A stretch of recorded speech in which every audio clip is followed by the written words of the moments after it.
finding electric field due to plane sheet of charge. Okay, this is one of the other applications of Gauss law. Okay, electric field due to plane sheet of charge,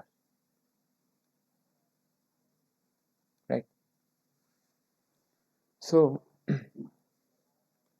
consider a plane sheet of charge here. Okay,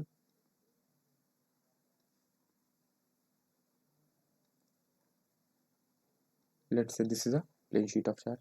Okay, its surface charge density is, let's say, sigma, right? And it has positive charge distribution. Okay, we are taking it for our convenience. Okay, if you see, we need to find electric field at this point. Okay, electric field at this point will be, okay, we need to find it. Okay, so as we are studying applications of Gauss law, okay, so we need to apply Gauss law, okay, in finding all these things, right?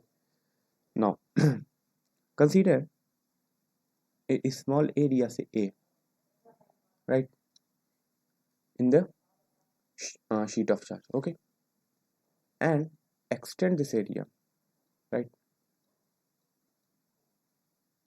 in both the direction, or you can say that take the projection. Okay, and make it something like cylinder. Okay, and this will be your what, this whole thing will be your Gaussian surface. Okay, see, this is actually the approach, okay, which you need to see. Okay, there's nothing like absurd. Okay, this is also approach.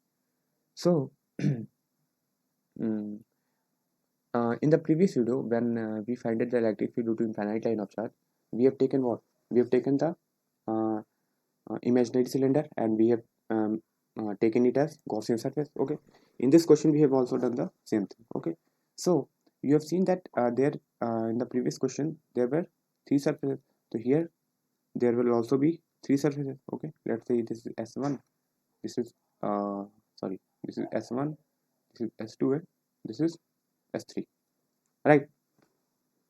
So we'll find it by via E dot dA method, and we'll find it by Q net by epsilon naught. Okay, and we'll equate this and we'll get electric field. Okay, you also try to do it, okay, by pausing the video.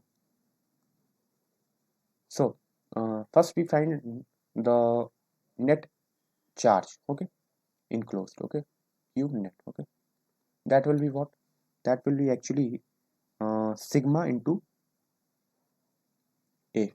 Okay, because the surface charge density is actually our sigma.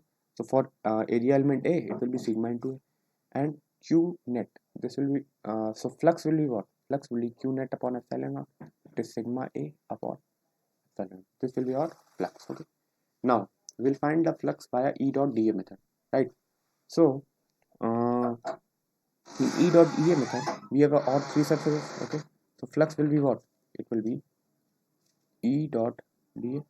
Okay, now we'll add we'll divide this into three surfaces, right?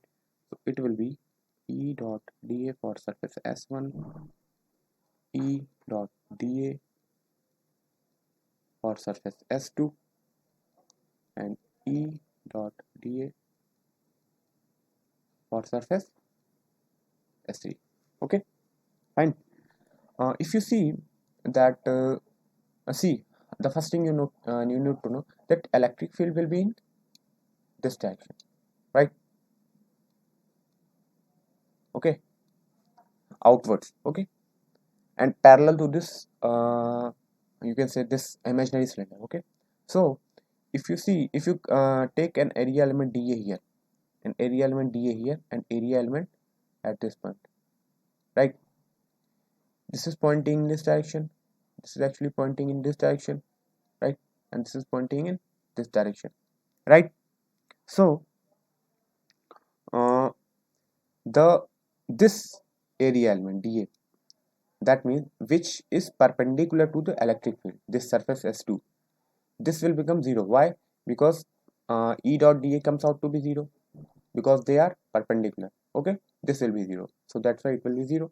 Okay, the first one, the S1 and S3, they will not be 0 because the angle between vector E and vector dA is what? It is 0 degree. That means cos 0. So they will add up. Okay, so it will be E dot dA plus E dot dA. Okay, and if you add them, then you will get 2E dot dA. Okay, this will be for S1 and this will be for S3. Okay, from here what you get? You get 2E, and what will be DO? DA will be, actually we have taken that area A. Okay, this A, it will be A. Okay, so from here what you get?